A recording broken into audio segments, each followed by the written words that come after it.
Magandang hapon mga kahito. Ayan, maglilinis daw muna siya ng aming ano ba tawag? Fish pond. Yan. Ang aming mini fish pond. Brush. Tapos pagka brush niyan mga kahito, papalitan na niya ng tubig. Para mapalitan yung ano niya, yung dumi masama na sa ano. Yan.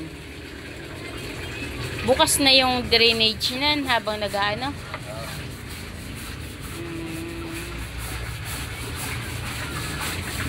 Kaya pala naanting na yung tubig.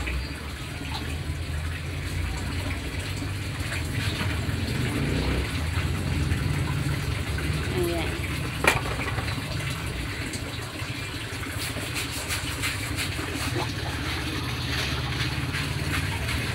Palit tayo. Ilang araw tayo bago nagpalit, Papa?